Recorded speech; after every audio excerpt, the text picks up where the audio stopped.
Welcome to Timeless with Vivek Nittoor. Our guest today is Ashish Chauhan. Ashish Chauhan is CEO of the Bombay Stock Exchange, BSE.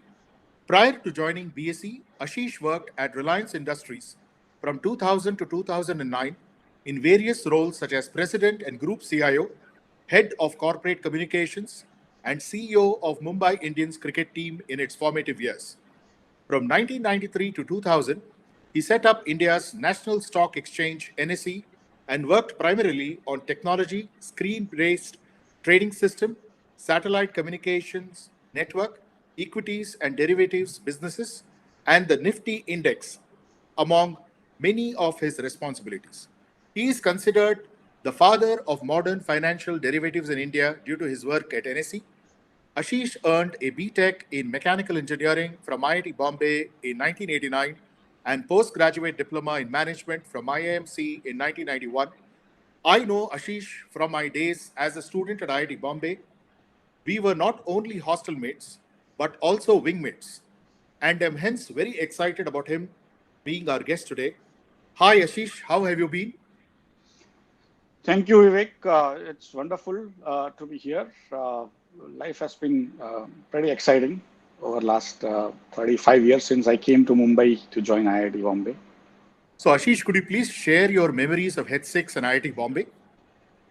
No, there are many memories, and probably it will take days and months to talk about the memories of the IIT and H6 specifically.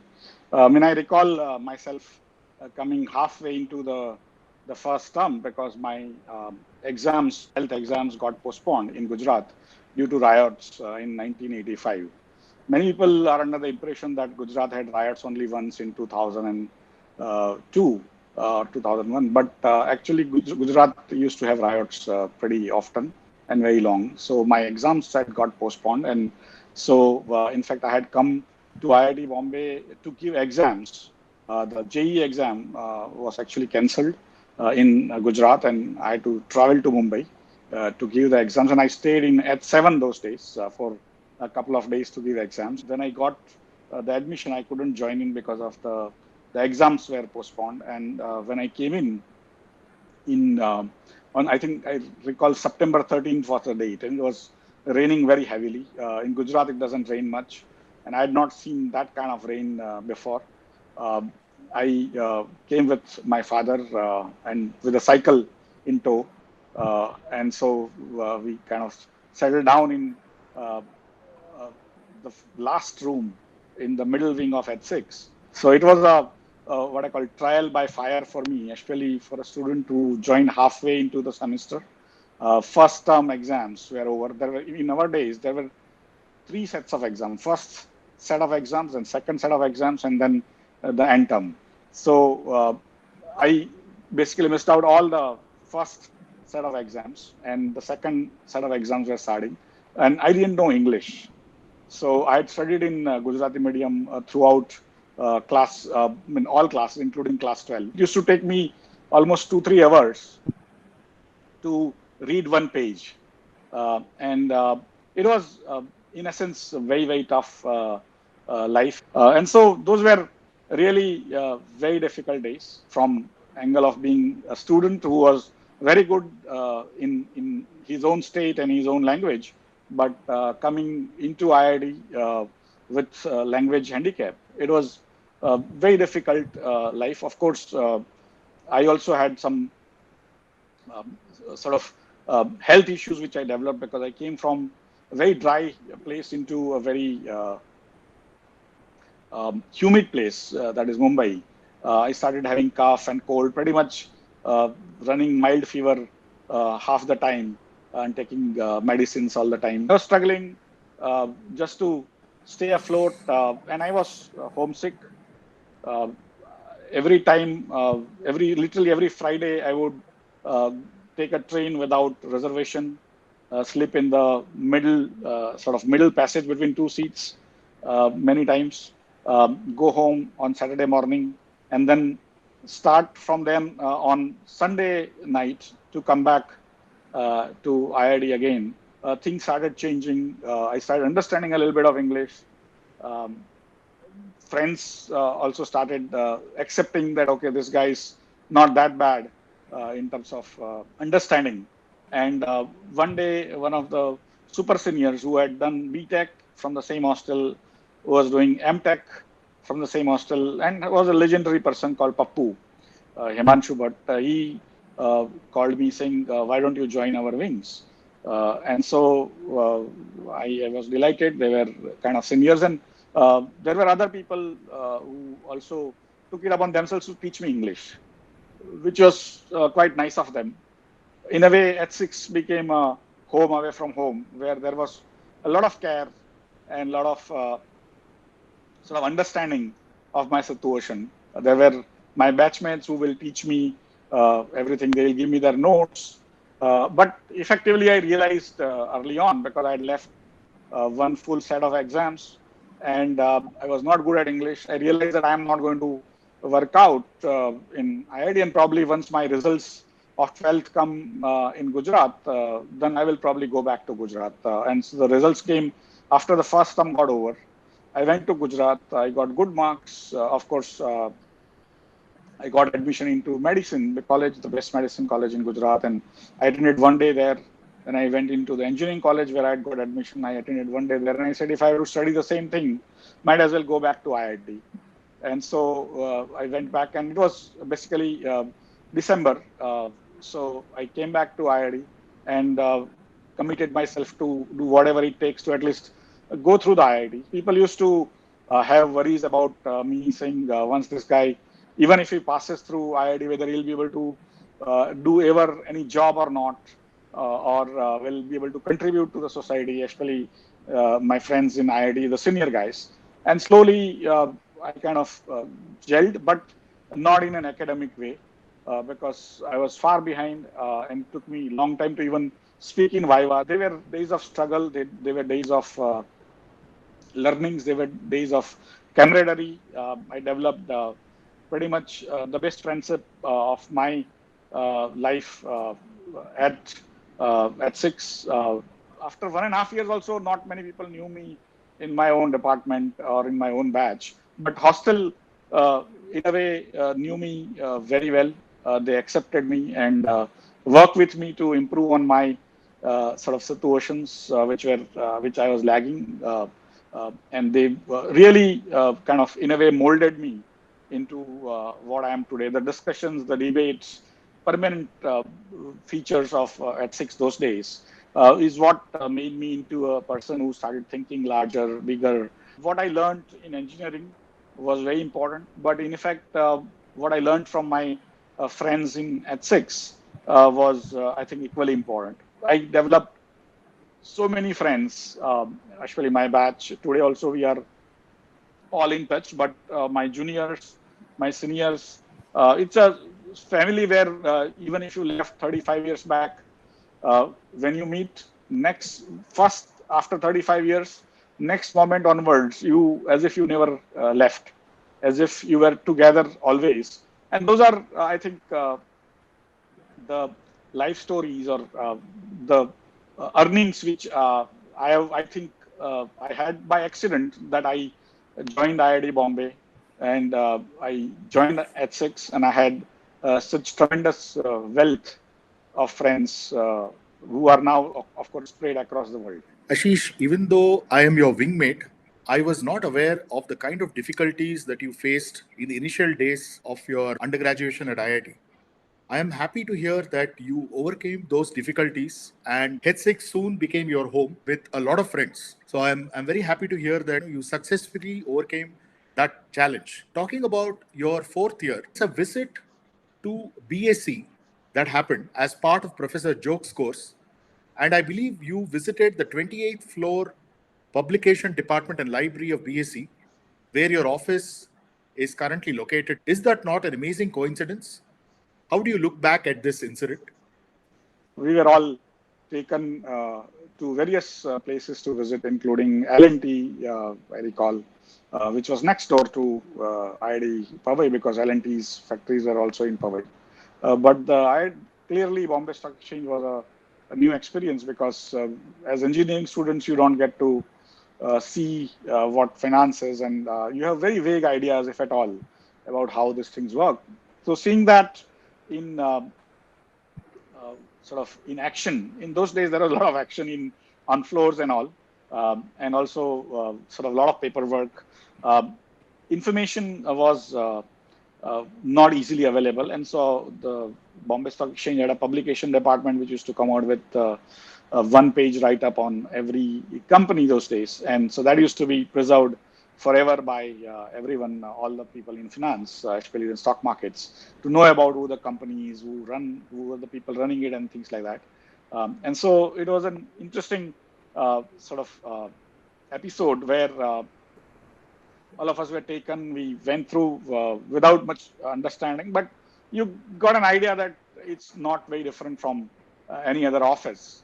And people do publications and things like that. You were not aware of the importance of the data that they collate, and why that data is so important that literally thousands of crores of rupees or even billions of dollars of sort of money can change hands just on a small little information. Those days, we couldn't even assume, or we couldn't think what was that visit all about. But life is what I call full of coincidences, and that's how when you look back, all these things sort of you think that you were destined to do it, but sometimes there are many other things. What I call life is a path-dependent disequilibrium. You continue to go from one place to another, and the control you have over that is very little. Uh, in a way, you have to keep on moving, whatever way the life takes you.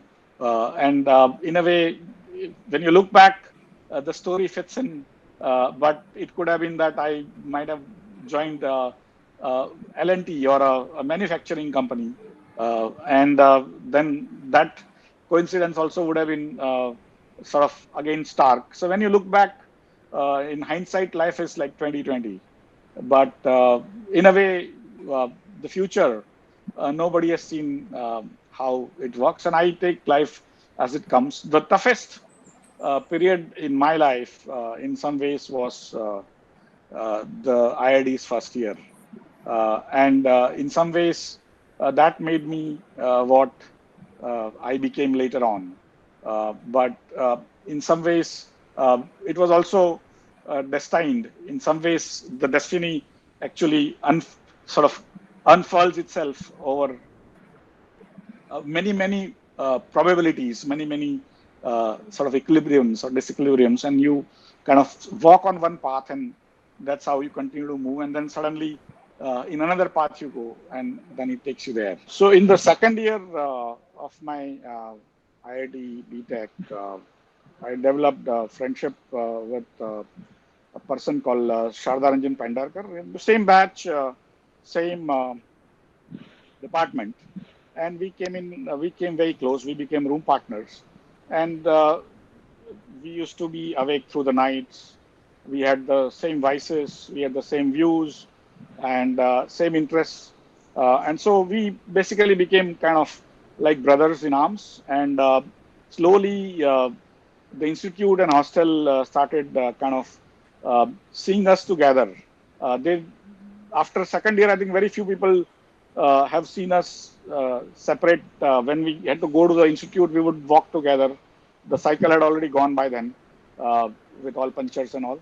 But everything we did was pretty much did together. We were in the same room, so we had to go to exams and so on and so forth. He had a great role to play in my personality. Of course, there were other friends from the same batch who also stayed in the same wing, like Rajesh Kamal or Vijay Bodile or Avinash Punekar or Ravindra, whom we used to call Patri, M. Ramesh, Mahesh Krishnan. Either we were in the same wing or the next wing.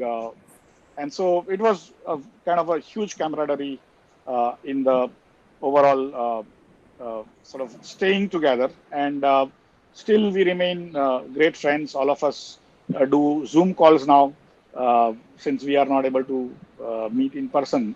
But literally every year, end of the year, when the IIT Alumni Day comes in, second last Sunday of the year, we all meet at whoever can come down to Mumbai. We all meet at IIT just to relieve our old days, visit our hostel, visit other hostels, and talk to professors. And those were, I mean, in a way, these are the days, and of course, uh, also be very happy about the reflected glory we get in the success of all our juniors, who some of have done great in their careers and their sort of in helping the country. So we are, in a way, becoming old. Uh, the old boys who have now sort of see the pleasure or take pleasure in the juniors' achievements.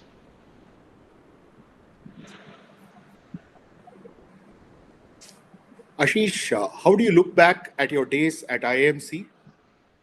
When you go to IIM, it's very different from what you do at IIT. In some ways, the physicality remains the same. There is a hostel, and of course, everyone is there to study. But by the time your personality is fully developed, you are an adult, and really even worrying about your career and things like that. And that's where I think IIM was a little more cutthroat. I wouldn't say a little more, but quite a lot. And the courses were a little uh, away from what we came from, engineering. Of course, engineers have great advantage even in the business related area. So I mean, what was IIT for me, it was very tough, while as the IIM was much easier to study because by the time I had got some grasp over English and speaking also. So it was quite easy compared to IIT. But and the courses which were found to be tough by other people who were not engineers were easier for engineers like statistics and other things. But overall, we were kind of floating. People were trying to become the best to get the best job because they had already figured out where they want to go. There are very few people like me who were still trying to see where to go, what to do, and whether they are in the race or not. But even in IIT, if I look back, I was never in a race.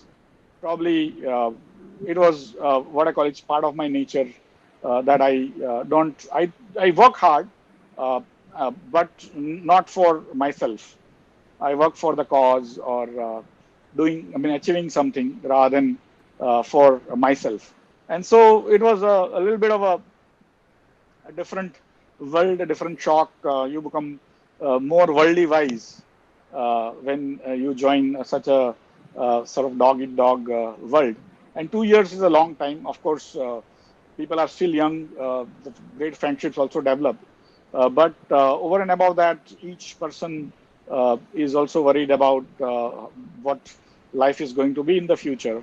And they are also on the edge because the environment kind of gets you into that. Sometimes, even if you are laid back, uh, the environment, the atmosphere around you of huge competition gets you into that competitive mode. And very few people like me kind of remain outside that. And I remained kind of aloof from that competition for a large part. I still continued my IIT lifestyle of not sleeping in the nights and sort of sleeping during the days. And Calcutta, fortunately, allowed me to do that, allowed me to explore the courses which I wanted to explore. And those, I think, those days probably are gone now. IIMs have become much stricter. I've been told even IITs have become stricter on class attendance and all. But those days, we were able to meet the professors. We were able to explore the situations or the courses or information which was not even part of the course, and that allowed me to have some flexibility. There were no courses on finance, especially the markets related finance, except probably one course called security analysis and portfolio management, and there were no professors teaching stock markets those days. But I had some developed some interest in stock markets during my IIT days also. And so I could study on my own, look at magazines. And so I am, in a way, made me a little more worldly wise than what I was at IIT. Ashish, could you please name professors and mentors who have influenced you the most during your life journey? Nobody becomes whatever they are at whatever stage in their life on their own. There are so many people and so many people's hard work that goes into making one person. And so for me, there have been literally thousands of people who have helped me, hundreds of teachers from kindergarten onwards who took care, who ensured you got the right values, you got the right advice at the right time.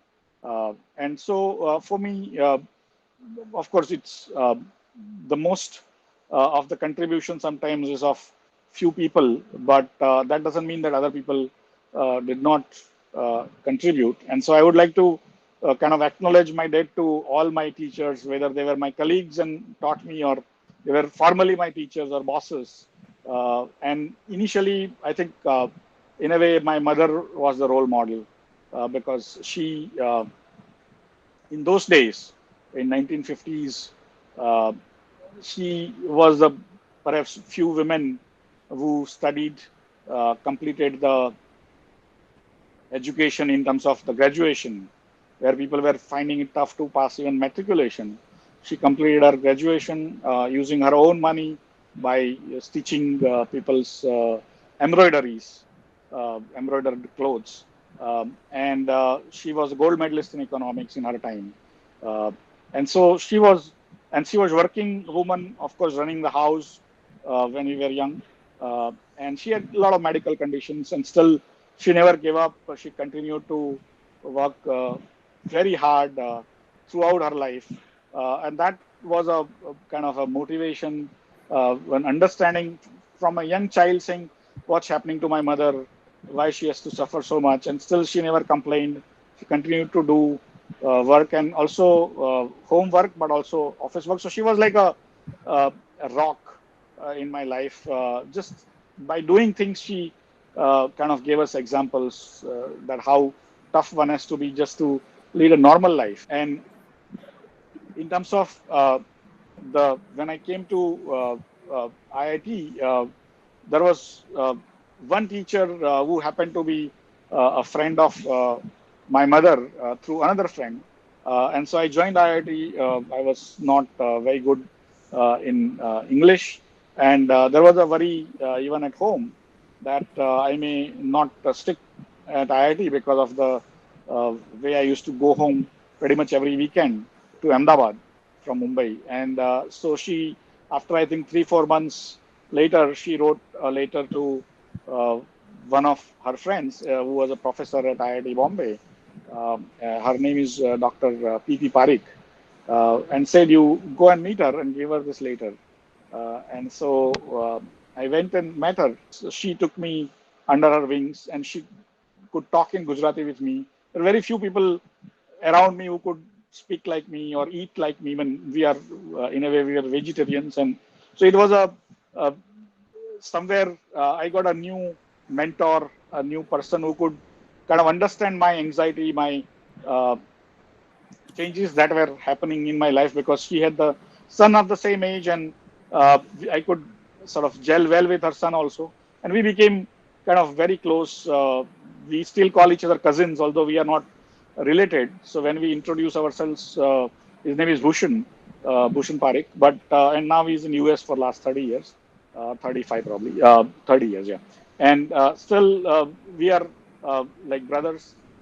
And that's basically that support which she gave me personally and emotionally was very, very important for me to just be able to stay. Of course, the friends, the H6, Hostel 6, the other friends within the campus were absolutely important. But from the perspective of just going and sitting with somebody like a family was very important. She became my local guardian officially at that time. And so for me, if she was not there, probably I would have in a way, gone back because I had not developed close relationships with friends in the first few months. And I was already worried about what will happen to my studies and things like that. And so she has had, Dr. Parikh had a great role to play in my life, in my career, in just ensuring that I stay in IIT and kind of complete uh, the course and don't go back to the college in Gujarat where I would have done the same engineering. She knew the value of IIT, which in a way I didn't know, and that was very helpful. Of course, later on she became my BTech uh, guide, and she had a great lab which on IC engines, and I started working with her on the gasifier, that is finding alternate fuel. In those days, the cost of fuel, the fossil fuel was going high, and like anywhere in the world, we were researching on fossil fuel, sort of creating alternatives to diesel, petrol, and all. And so we were working on gasifiers, and she got new computers, um, and so which were more like desktop than uh, the mainframes which were in vogue those days. These were like first few desktop type of computers, not exactly desktop, but and they were from HP, and the language they were using called HP Basic, and nobody knew how to use them. They were lying there. I started using them, learning on my own, reading the manuals, and taking the data from real time on thermocouples and pressure gauges and all of the gasifier, putting them into this computers, getting real time graphs. Those days, this was magic. And so I learned the HP Basic or the basic. We were taught Fortran 4 those days, but I learned basic on my own, and started programming things, started showing real time stuff. And when I look back, I think that portion of a mechanical engineer doing the BTech project in gasifier, learning to program computers, getting real time data, and showing them on graph charts and becoming comfortable. I used to sleep in the labs those days, otherwise also. So, and that came in much handier later on during my life. And when I look back, it was as sort of accidental as my joining IIT or staying back in IIT or anything else. So for me, I give a lot of credit to Providence. Probably it is for good. I started getting attracted to computers, and those sort of accidents is what life makes, I mean, so much more interesting, so much more colorful. But some of those accidents that changed my life in retrospect were unbelievable. Means I can't even think how India could automate its stock exchanges if I had not got that experience uh, of taking real-time data. In fact, this was an accident. It was part of Providence that I've learned, and later on, I got selected again by accident to implement the NSE project for India. And so these are all, in a way, these are linked areas. When you look back, like as I said, you are always wiser, and you are 2020 when you look back. And I was not a great programmer, but I had some exposure, which helped later on the country and how it moved in automating the rest of the world. Ashish, this is very fascinating.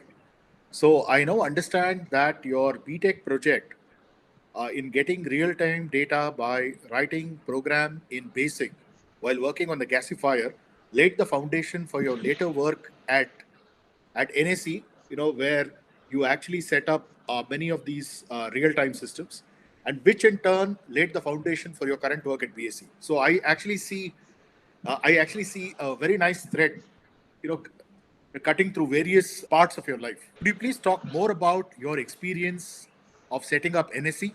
My summer training at IIM, uh, it was done at ANZ Greenlace. Now it's called, it became part of Standard Chartered once Standard Chartered took over the ANZ Greenlace. And it was in Calcutta. It was a World Cup, football World Cup year. And ANZ Greenlace used to have large number of branches in West Bengal, and they had a good amount of what I call bad loans, what is now considered NPA, non-performing assets for banks. And so ANZ Gridleys had NPA problem those days. India also used to have NPA problems those days in 1990.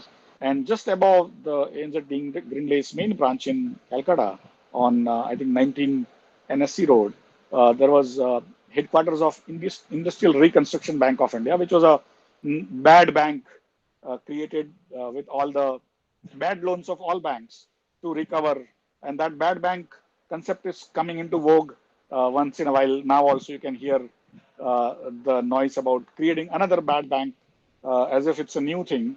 We had created in late 80s, and it didn't collect too much of the bad debt anyway. But in a way, I started working with IRBI through the ANZ Grindlays to look at their portfolio, how these things go bad. But during that project, I realized that I started liking finance and also institutional finance, the long-term finance and things like that. And I said, I'll work with financial institutions and not with commercial banks. And so there were three financial institutions in India, IDBI, ICICI, and IFCI. IDBI was the largest financial institution those days. ICICI was the private sector financial institution, used to pay much more than IDBI. And IFCI was also a government institution. So finally, when I applied to these three companies from the campus placement, and I like a true IITian, I would go in t-shirts and sleepers to give even interviews. And fortunately, IDBI interviewers could see through my casual attire and talk to me for almost an hour or 45 minutes an hour on variety of economic issues and financial issues. And they found that this guy has some interesting views. And for whatever happened, but they selected me. And so, in a way, I joined IDBI in 1991, April 1. My convocation had not happened, but just the exams got over. We cleared them, and straight away I came and joined the IDBI. And I was, in a way, exposed to newer things in life. One of the more interesting part was that the public sector, like today, even in those days, even worse, was besotted with a lot of labor issues. Spreadsheets. That is, we used to do a lot of projections over 10 years of the company's life if we want to give project loans. So literally for every quarter, we had to make huge spreadsheets running into literally lakhs of points. And each time, if you change one of the assumptions, the entire spreadsheet will change, and people used to do things with calculator. And there were calculator experts.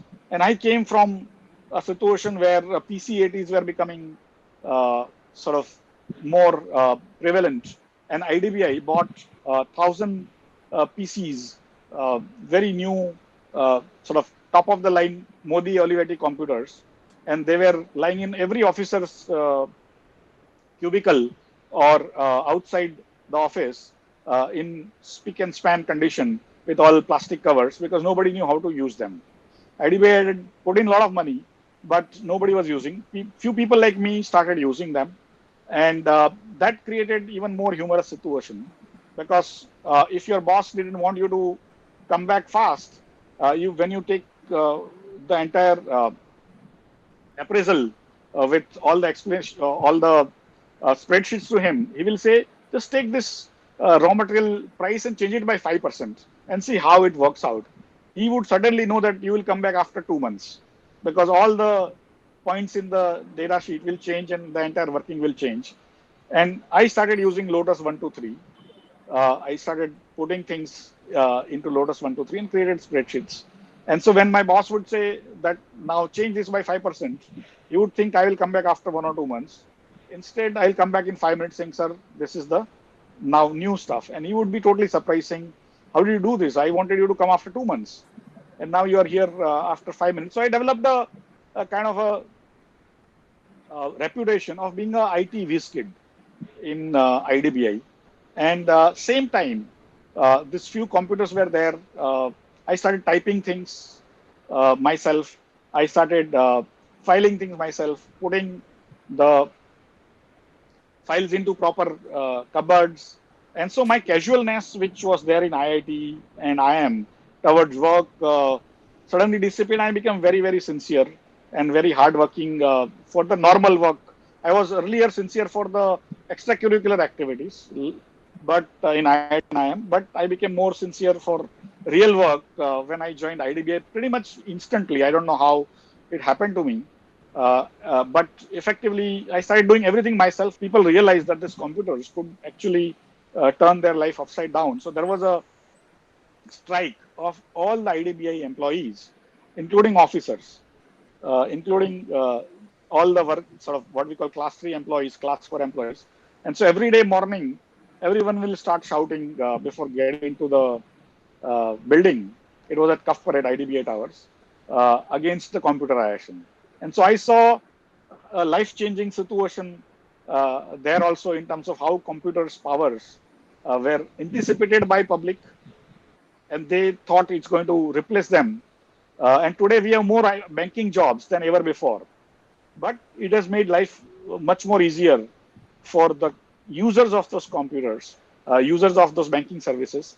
But the people who were there couldn't even visualize how their life could become easier. Instead, they thought it'll take away their jobs. And so in IDBI, I was in project finance department. I used to do a lot of project finance. So I got exposure to electric power generation plants where each loan would be like, even those days, 2,000 crores, 1,000 crores in 1991. And that was pretty much the largest portfolio in IDBI, the power and electronics portfolio, which I used to handle. And then we also used to trade a little bit in stock markets. My salary was 3,000 rupees. Everyone was into stock markets because liberalization was just starting up. We were going through a very tough balance of payment process sort of problems, India as a country. And we had foreign exchange available only for 15 days of imports. And we had to send our gold out. And so we were like a post 91 generation. I just joined the job exactly at the time when India started going into balance of payment problems. And so I got also trial by fire there on how to manage our external loans. All the private sector loans were managed by IDBI those days. And so we could see the rupee moving down substantially day after day, and so many other issues. But I started trading in stock markets, and with very little salary, we were making more money out of stock markets. And someday, one of the days, the Arshid Mata scam came out, and I lost a lot of money, which was like more than my year salary. And I learned a very bitter lesson that if you don't do risk management well, however well you are informed, you will still have tough times. And so that also kind of helped me. My exposure to stock market during my IDBI early days helped me understand the nitty-gritties of stock markets, which later on helped in setting up NSE and of course in BSE later on. But there were many such situations which made me some sort of a IT person. Although I was in project finance, people knew that this boy can do some IT. And so when IDBI was told after Russian scam to develop NSE, they selected 5 people. And those 5 people, I've been told, were already involved in setting up SEBI, Security Exchange Board of India, which was set up in '89 earlier. And so they had come back to IDBI and they were selected. Perhaps one of them dropped out and they wanted to have a guy who cannot say no to them. And so they selected a young person who was an engineer, so that it was supposed to be a technology thing. And I had a reputation of being a good at technology, as well as I was only 1 year into the job.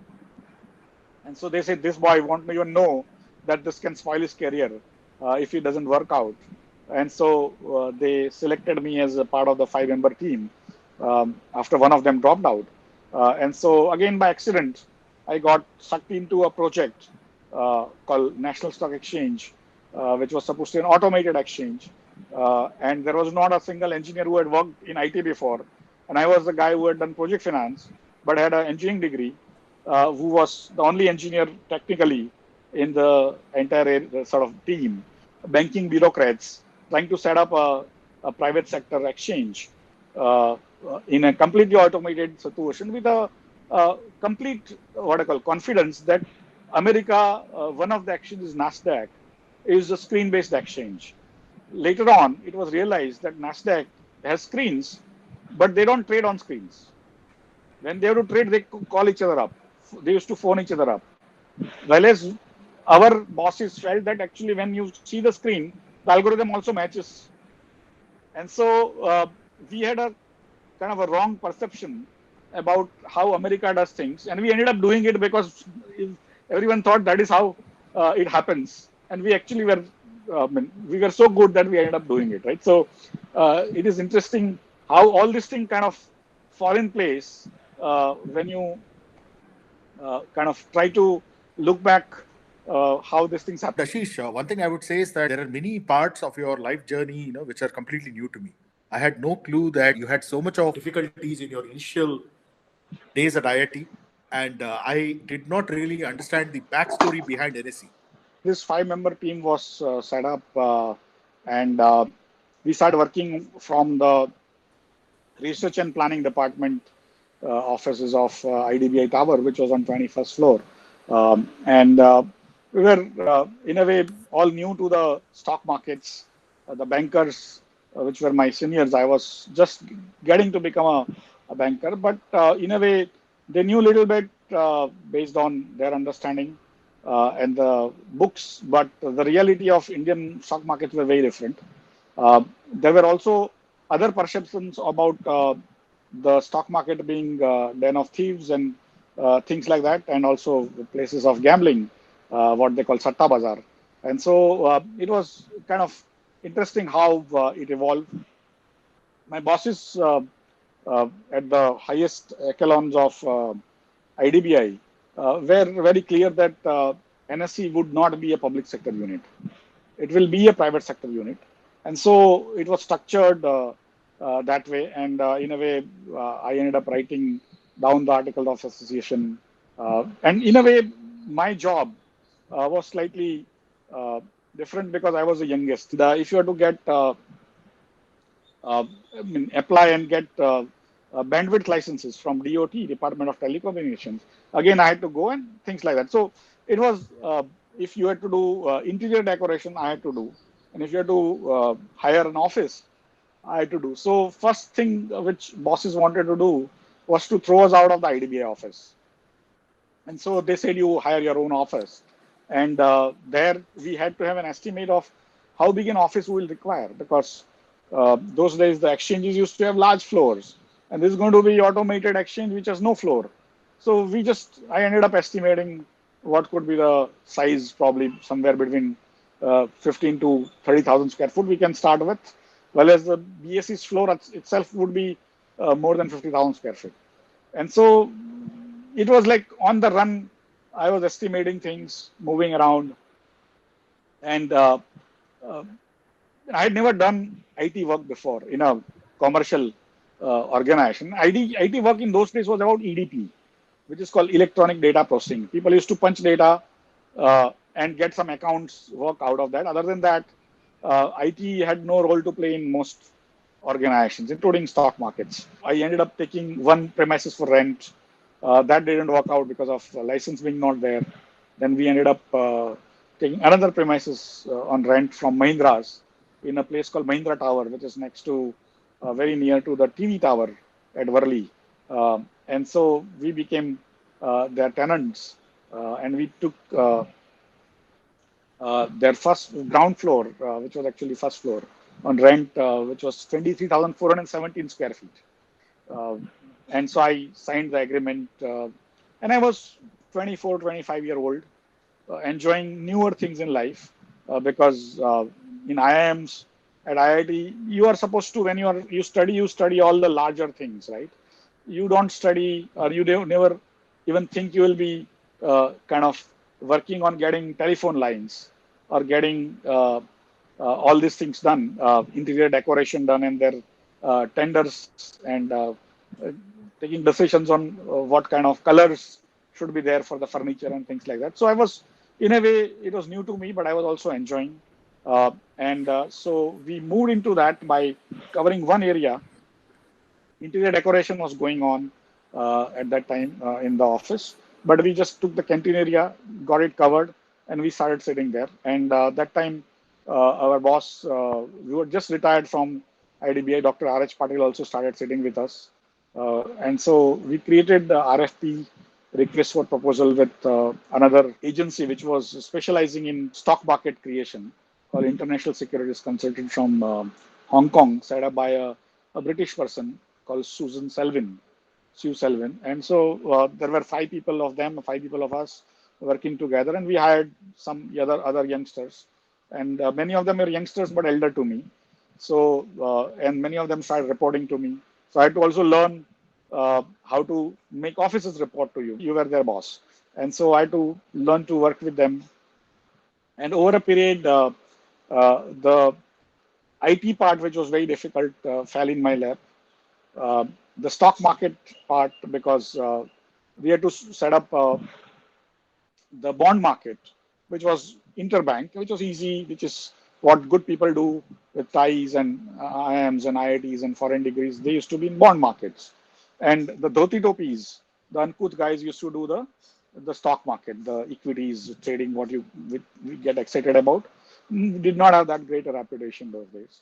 And I was the only Gujarati in the team. And till 1994, the notices in Bombay Stock Exchange used to be in Gujarati. And I had studied in Gujarati medium, so I could read and understand what was there. And so, in some ways, my background of being a Gujarati, studying in Gujarati medium also helped in understanding what those guys were doing, the competition and things like that. They were the largest exchange. So, effectively, we realized that if India had to create a nationwide screen-based exchange, we had to go and have very fast connections which don't drop. And those days, even to connect a single phone in Cuff Parade exchange would take you 30 minutes, because the phone line was, the exchange was so busy that your call will not go through. We said we need perpetual line, minimum standards, that much throughput has to come, and across the country. And one lease line of 64 kilobits per second in Mumbai from Worli to Nariman Point would cost you 4 lakh rupees per annum those days in 1993-94. And from Mumbai to Calcutta used to cost 40 lakh rupees per annum.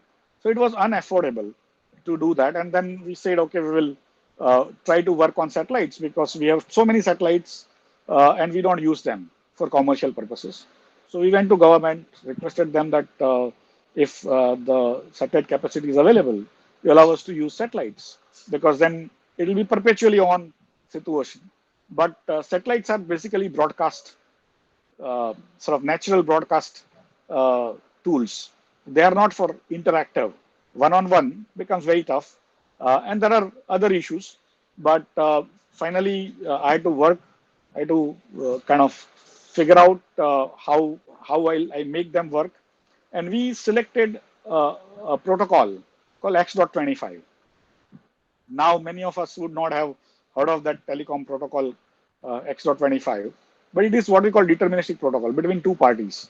And if the packet gets missed, then you actually ask, the other guy asks for the packet, because each packet goes in a sequence. And if the sequence breaks in the recipient, you can figure out and then ask back. But when you are on a large scale, it's like television. You can't ask the frame back, because by the time the television has moved forward. And so I had to tweak the X.25 protocol to ensure that things worked in real time, sort of each time changing situation every second. And that was what I call a more interesting situation, because TCP/IP was coming very newly. Not many people had worked on TCP/IP. And we wanted to work on things which had already been tested, tried, and worked. So X.25 was selected. And that was a wrong technical decision in retrospect. But still, the implementation which we did was so good that using satellite, which was not good at doing that deterministic stuff, we kind of mixed and matched. We changed the protocol a little bit. We changed the way the satellites work a little, and we were also given the bandwidth which nobody uses in the world. India has a framework called extended C-band, which is not used anywhere. But we were given that, assuming fully well that this will not work.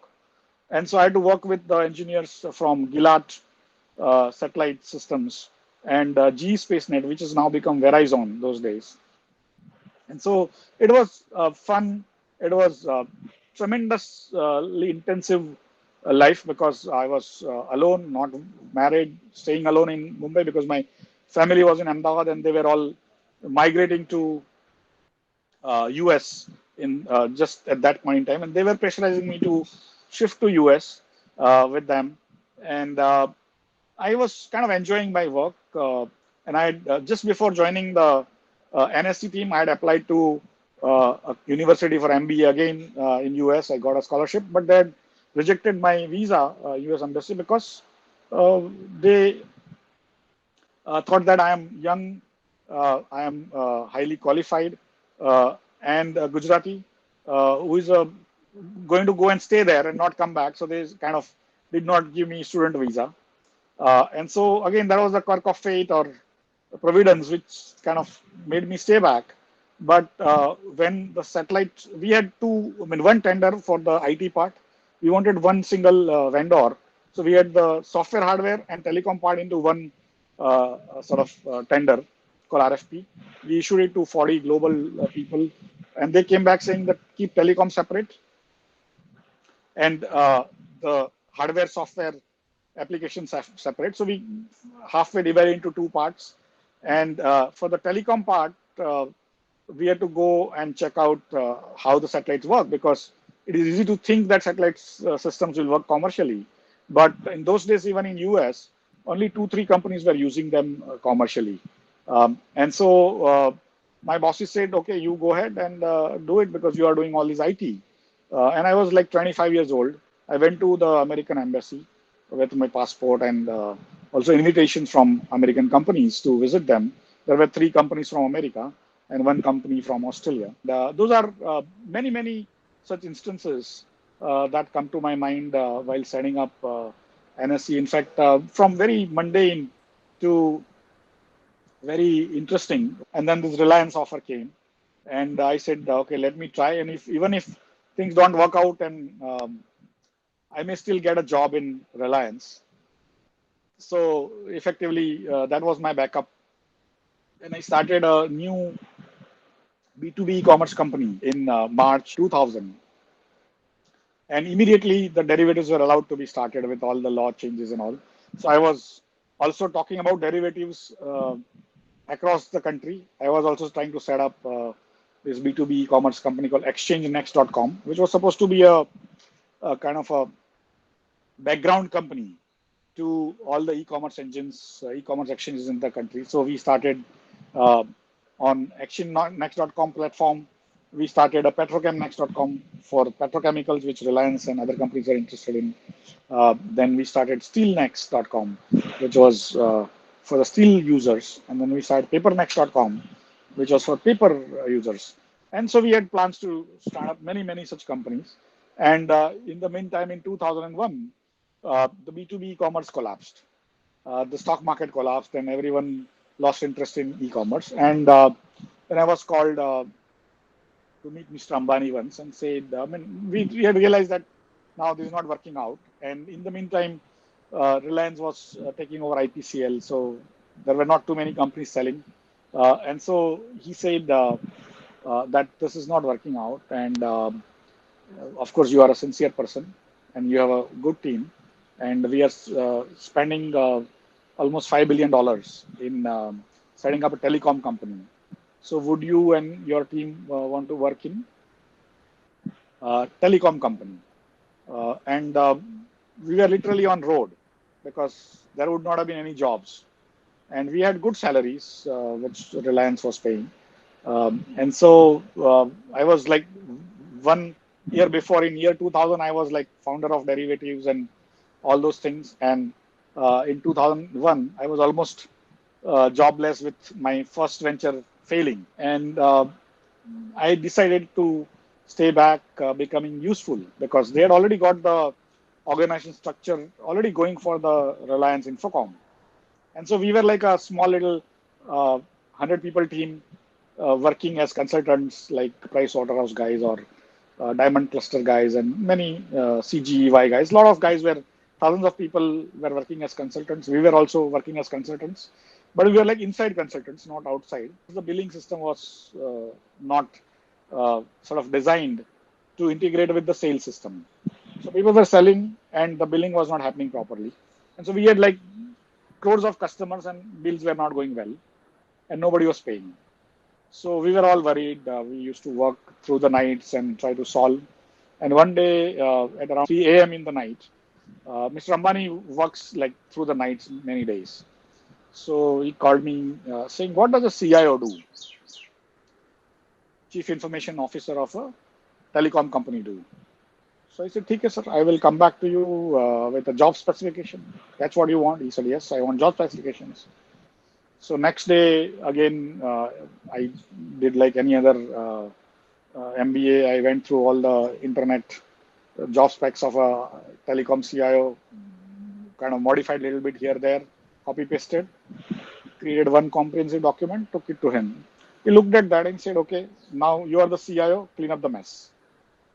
And so I was made the CIO of Reliance Infocom, and I had to basically clean up all the billing issues of the Reliance Infocom those days, which fortunately by providence and by everyone supporting me, including Mr. Ambani, we could clean up the mess in 6 months without putting more hardware, software, anything, just by tweaking things in processes and sales processes and all, and tweaking some softwares.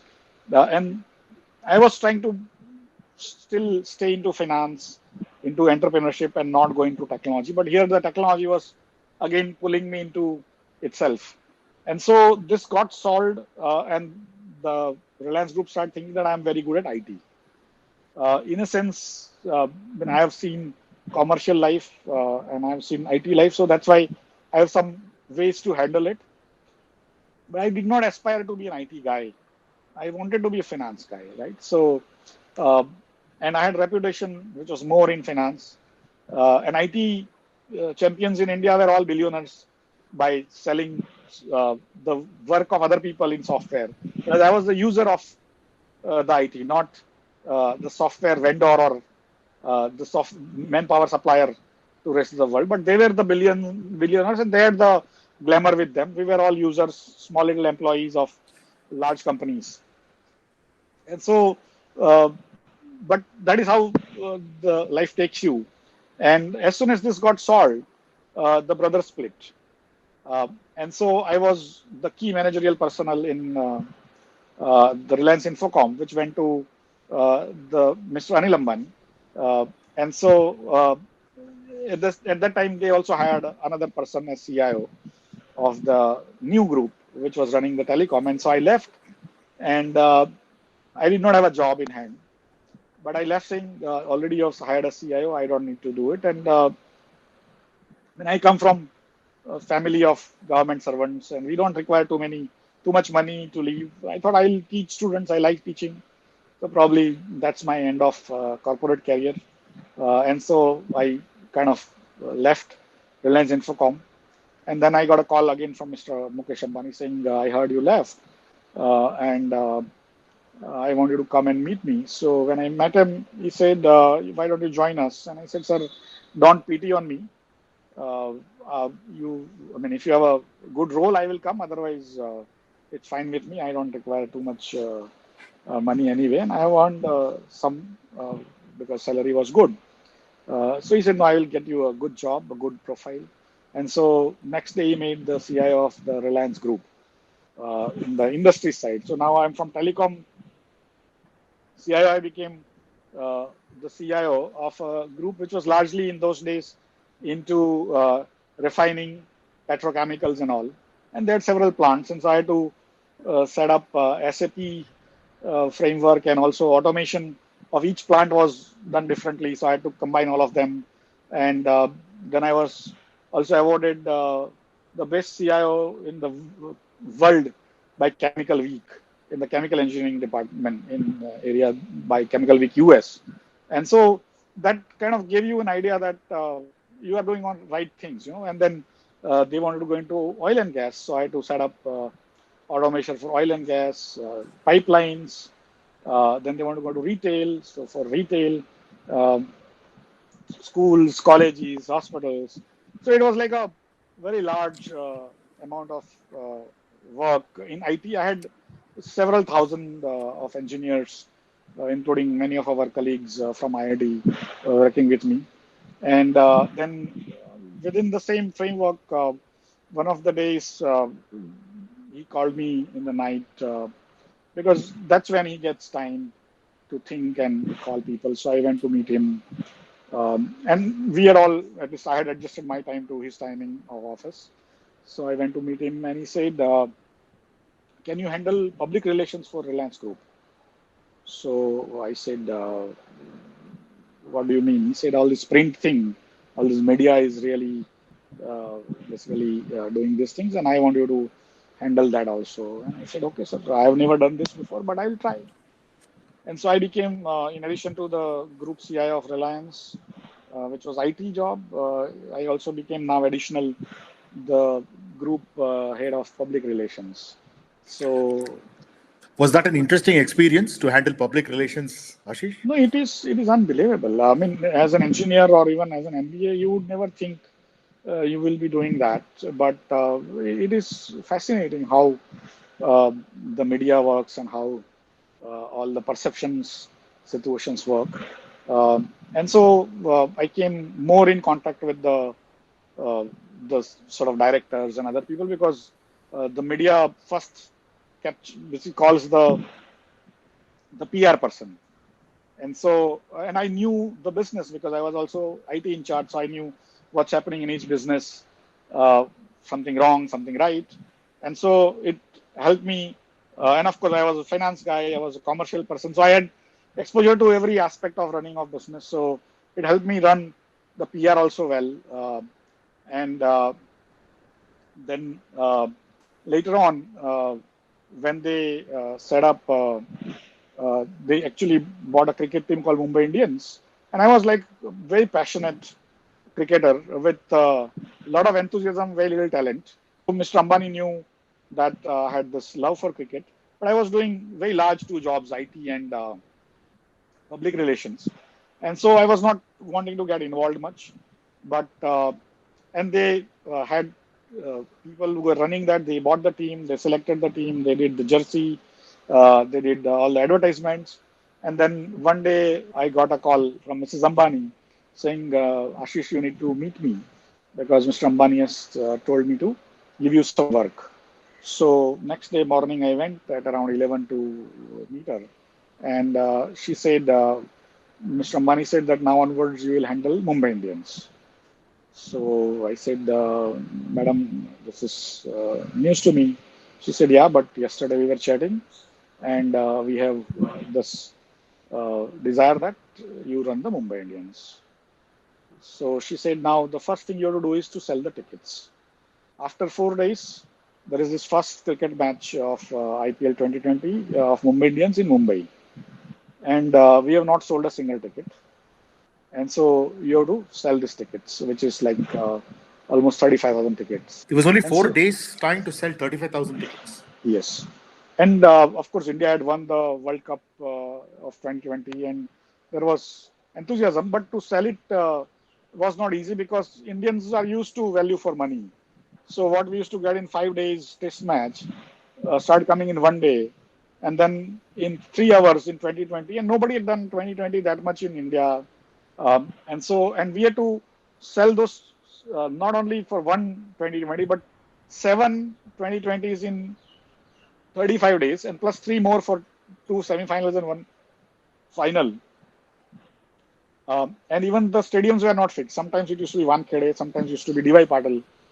And so, first time we had this tickets to be sold, out of which 20% was for the MCA, Mumbai Cricket Association, because it was their stadium. Any 80% we had to sell. And fortunately, I could sell those tickets because that's why Mr. Ambani wanted me to do it. And so I ended up selling those tickets. And when three of us entered on the designated day, the stadium was full except Sunil Gavaskar side, Sunil Gavaskar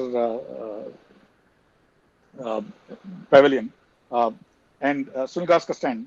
And so they looked at it and Mr. Ambani said, "But Ashish, why that is empty?" So I said, "Madam, that is not our ticket. That's an MCA ticket. And clubs don't work as fast as us. So they have not distributed their tickets to the clubs because MCA is like a club of clubs. Mumbai Cricket Association has several thousand clubs below them. And they give out tickets. So I said, they have not. So she said, but it will look bad. No? Why don't you do something? So I said, okay, madam, but that security guys will not allow free people unless they have tickets in hand. So she said, can you do something? I said, okay, ma'am, let me check out. So I went to the ticket window of MCA. And the tickets were lying there because nobody had lifted them. I took out some, went out of the ticket window. And usually on a cricket match day, it's just outside the Churchgate Stadium, Churchgate Station. So there are a lot of people hanging around. So I just threw the tickets, and there was a commotion. People were trying to take the tickets free, right? Didn't it And cause a stampede, Ashish? yeah, it did create a stampede, and so the police started running that, saying there is some rioting, and they caught me saying this is the guy doing this situation, and so they put me into their van. And I was saying, no, boss, I'm giving this for free, but there is no other way to give this. So I'm just doing distribution. And he said, they kept on putting me. Then the security of Reliance realized that I have been caught. So they came in and told them that this guy is the boss. And they said, no, but boss is Mr. Ambani. Who is this guy? And they said, no, this guy is the CEO. And that's how I came out. We fortunately could give out the tickets free of cost of those stadiums within few minutes. People went, settled themselves. So after 20, 30 minutes, when again three of us went inside, the stadium was full. Match happened properly. And then, of course, we had to move from DY Patil to Wankhede, depending on where the MCA wanted to do the matches or IPL wanted to do the matches. And this happened. 10 matches got over. Mumbai Indians unfortunately didn't win the tournament, but it was a good experience. Largely, it was more about business than with cricketers because I had to also try to earn the money from advertisements, give good facilities, good security, uh, good sort of food, uh, and a lot of other issues. There were also worries about the terrorist attacks and all. So it was more to do with that, arranging things within Mumbai than meeting cricketers every day or sitting with them and chatting up. And so it got over. The season got over. We did the accounts, gave it to the Reliance accounts team. It got over. And I thought now next time they would have hired somebody. But second year came, and when I was doing my IT job, I was doing PR job, and the second year came, and it was announced that it will not be held in India, but will be held in South Africa. Right. So again, Mr. Ambani called me to his office. He said, "What is your plan for South Africa?" And so I couldn't say no, I couldn't say yes, because I didn't even know whether I'm the boss any longer or not of that cricket thing. Because cricket happened only 35 days a year. The rest of the Right. time, I was doing my normal day job. And so he said, no, you figure out what to do and implement. So I had to take the team to South Africa, make them move around, take their kids along, do practice, take so many people who would go from here to there, local sales of tickets. I mean, it was a totally different life, and I had to stay there for almost 60 days. And so we were staying in pretty much, there are two large cities, Johannesburg and Pretoria, which are actually like Mumbai and Vashi. They are next to each other. So broadly, most matches happen there, but there were matches in Cape Town and three, four other cities, one, two matches. So we had to literally play the match will get over at like 12:30, and then by 4 you pack the kids, send the kids by buses, and take the cricketers by planes to the next destination. And so we were like a caravan moving every day from one place to another. Every 2-3 days we would move and move and move. But usually we started staying in the same hotel. I started knowing some of these great cricketers like Sachin or Zahir or Bravo or Sean Pollock and many sort of Mumbai Indian Jai Surya. Jai Surya was almost my age. Uh, and Sachin also was few years junior.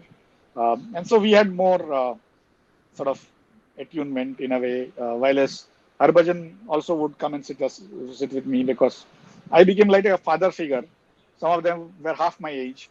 And one of my jobs was to ensure that they don't go in wrong ways. Because when you move so much and so much of glamour is there, a lot of wrong things happen.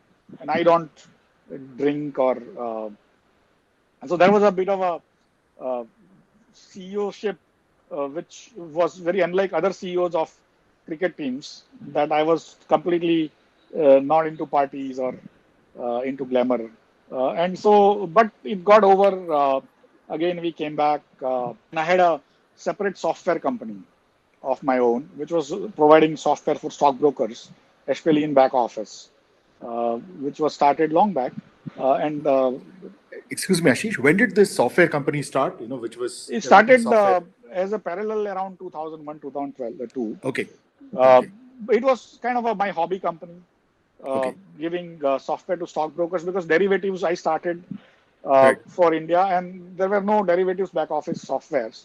So Right. a lot of brokers sort of Right. requested me that why don't you start? And it was Right. like a hobby company where some of my colleagues were running. I was working full time. It was more than 24 hours a day job in Right. Reliance. And so I was funding them from my salaries, and they were running it. My wife was owning some portion of shares, some portions were owned by employees and other colleagues. And so that's how it was running.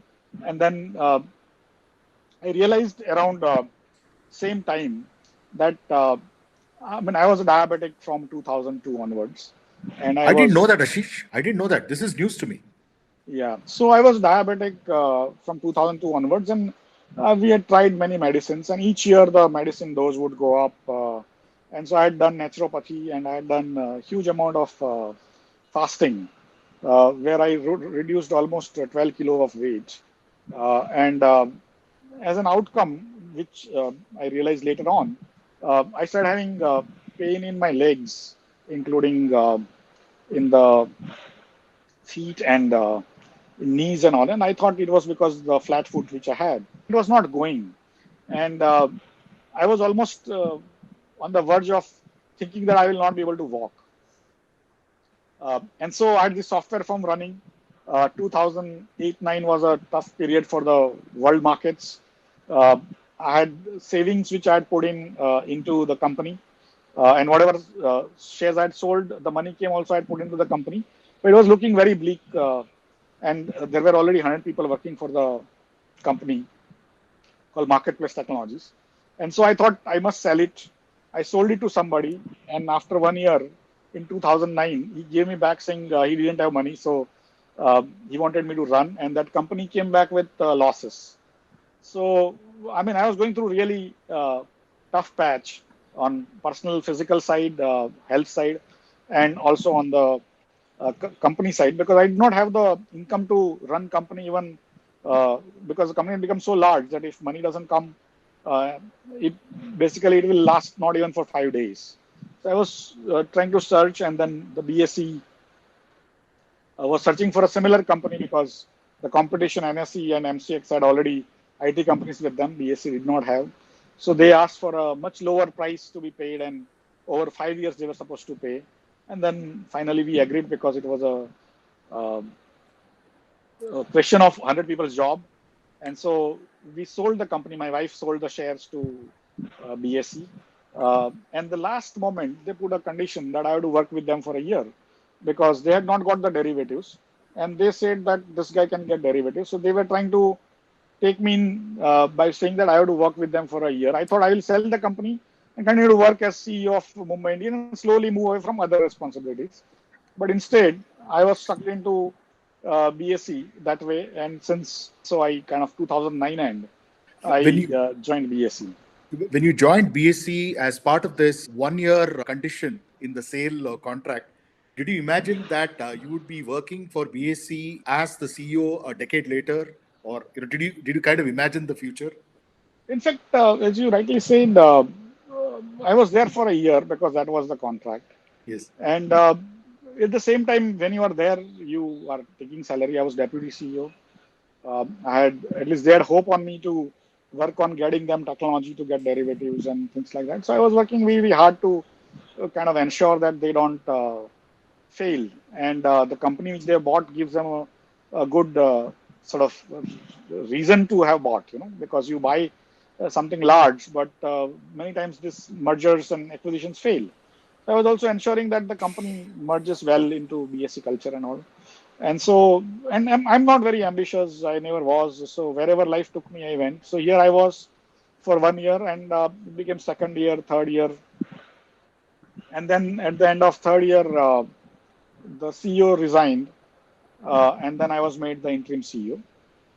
And again, there was a perception that I'm basically they wanted to hire somebody with IT background, and I was kind of not that greatly interested. So I was also on the sidelines, saying if you hire any other CEO, I will hand over and I move, or if you hire me as CEO, that's also fine.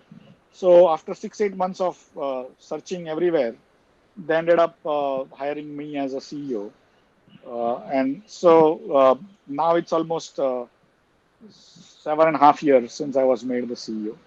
And so, in a way, this is my longest stint. I have, in a way, never changed job. The IDBI NSE was one 9 years situation from Yes. 91 to 2000. From 91 to 2000. And 2000 to 2009 and was Reliance where went as an entrepreneur. 2009 and to 2020, 11 plus years. I never change jobs. If it continues, I continue. Whatever salaries are there is fine. As far as I am able to do something interesting, something useful for the company and country, I continue. So that's broadly, I don't have any long-term plans, never had what I want to do, whatever is interesting. I have done huge amount of work across spectrum and some of the most interesting and some of the most important projects of independent India I have been involved in just because I did not get straitjacketed into one single sort of ways of doing things or one single career. Whatever came my way, I ended up doing. And that's what I think life has shown me more colors than probably anyone in my age group. That's a very, very fascinating story, Ashish, because I see some kind of a continuity in your story right from NSE to Reliance and subsequently into your journey into BSE. So, when you joined BSE, what were the major challenges at that point in time that BSE faced, and how did you go about resolving those challenges and bring BSE to a stage where BSE reached a 6 microsecond latency? So, how did that process happen? I'm very curious to know, Ashish. See, when I joined BSE, it was basically an organization given up for dead. There were other exchanges. There were, in fact, 21 other exchanges which had already closed down. And BSE was also pretty much going to close down as per most people because NSE was so dominant by that time with derivatives succeeding beyond anyone's wildest imagination. Knew another exchange group was coming. And so, in fact, somebody commented also that BSE is next to a museum and it will become a museum in those days in 2009 end. And there were bets taken on my not joining BSE because people had opinions about me saying that this guy is a hot shot uh, with the richest person in India, and why would he come and join here? And so, and especially for a dying organization. So there were lots of apprehensions of my joining. And when I joined, there were several issues with the organization because it was originally association of persons. It was a club of people, club of brokers. It was set up in 1875, so it had a very long history. It was almost 135-year-old, so it's not easy to shake it. It's not easy to change it, and it was already going into really comatose situation with the brainy brokers running away due to variety of scandals, and the employees who were staying there were not having a clue because they were never told to make decisions. They were told to sort of implement the decisions, never told to make the decisions. So there were several problems which were in a way very difficult to solve, and these problems don't get solved in one day. Human systems are not easy. For me, NSE was easy to implement because it was from scratch, from ground zero. It's easy to build new things. BSE was several times more difficult in a way, is because there are so many cobwebs in the system of 135-year-old system, I mean, in the organization. People's mindset, uh, everything has to change. And so we kind of started working on that. The CEO that time, a guy called Madhukanan, he had come from US. He's an Indian, but came from US. And so we had a 5-6 people new team, and we identified several areas. The prime most area was IT. That IT had not kept pace with the time. In 95, BSE also became automated, but till 2010, they had not spent much in terms of updates, making new things. And so they were really far behind, and that's why they couldn't set up derivatives market, because they did not have technology to set up derivatives. And so technology was a big thing. SEBI chairman then called me saying that why I thought you will help BSE is because of your technology background. So I want you to help BSE to do technology well under your leadership. And so there was a sort of opinion about me solving all problems of BSE's technology in one single day or one single year. But there were other issues, like BSE did not have good product mix. It was pure stock market in equities only, not in derivatives, which had become already like 20, 30 times larger than equities, and not in bonds and not in many other things. They also had only brokers from Bombay area. Very few brokers were from outside.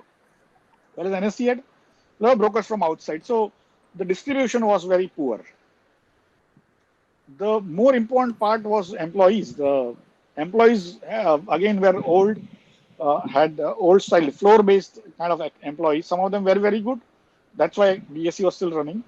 But some of them were really not up to the mark. So we had to hire people from outside, and nobody wanted to join because BSE was not considered a good organization which will last longer and you can make a career. And then BSE also, in a way, had very bad reputation in the market, in the public's eyes, that it's a scandal-prone exchange and so on and so forth. And so we had to work on all these 5 areas to improve technology, to improve distribution, to improve HR, to improve the regulatory and other reputations, and to also create product suite which is all encompassing. And then any new products allowed, you have to work on that also parallelly. And changing software is not easy for a large organization. And ours is an ecosystem. We have a large software, but thousands of brokers connect to us. So when we change, they have to change, and many of them don't have money, no intentions, because they are already working on NSE. They wouldn't change for us. So it was like a very tough thing to change the software. In fact, if you go from manual to automation, it's easy to do. Yes. But automation 1 to automation 2, not many companies in the world have done that. Banks which were on mainframe in 1980s are still on mainframe in 2020. Banks which are on client server in 1990s and 2000 are still on client server now. Nobody changes, because what happens is, if things go wrong, which usually they do, then CEO and CIO, CTO, all of them lose the job. But if things go right, they don't get credit for. So nobody tries to touch the sleeping lion, which is the IT.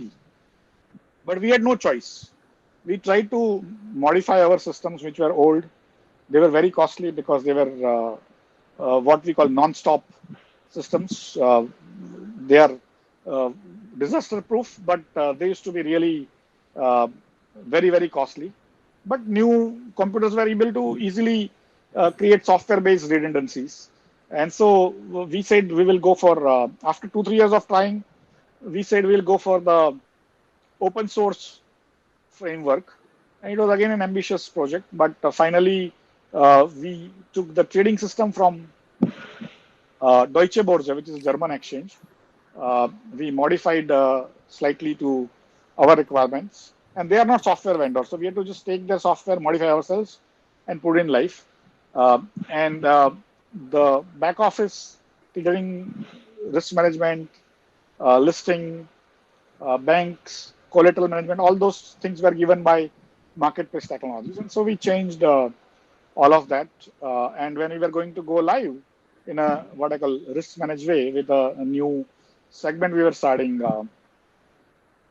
called currency segment, we were entering almost after 7, 8 years of NSE. And so we were kind of Me Too solution coming in. But we had signed up with Deutsche Börse in 2014, June, I think. And we were going live in 2014, November or December. And the deputy CEO of Deutsche Börse, who was a good friend of mine, Andreas Preuss, called me when I announced that we are going to go live. And he said, boss, you cannot go live because this is not going to work. I said, no, but our team is confident. I am confident that we are going live. He said, no, you cannot because you are going to spoil our reputation. Why did he feel that way?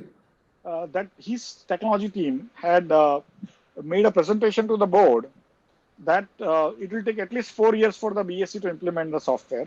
And here we were trying to go live in 4 months and without any support from anyone else and little documentation from Deutsche Börse. And so he said, boss, you are going to spoil our name. And I said, no, I can give you in writing that I will not blame you if things go wrong. And he said, no, but everyone knows you are going to use our software. Our team is very confident that nobody else can implement even in 4 years. So they're giving you a kind of a long rope that you being good, you will be able to do it in 4 years. I said, let me try. And despite the opposition, we went ahead and launched it. It worked perfectly. And later on, we added more and more sort of segments to that, finally equities and all. And today we have very large sort of market share in derivatives in currencies, which was our first launch on that new trading systems. But that trading system was still giving us a response time of around 200 microseconds, which was way beyond what we were experiencing in the earlier trading system. And it was open source system. People had apprehensions of the support that will not be available and things like that. But it all worked well.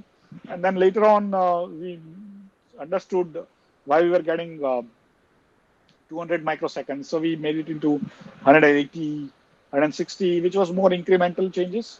But then I told my team that why don't we do a kind of a quantum leap and go into nanoseconds, because it's that today we are able to do it 200 microseconds. Tomorrow competition will do it because computers become faster and faster and people become smarter and smarter. So this will happen.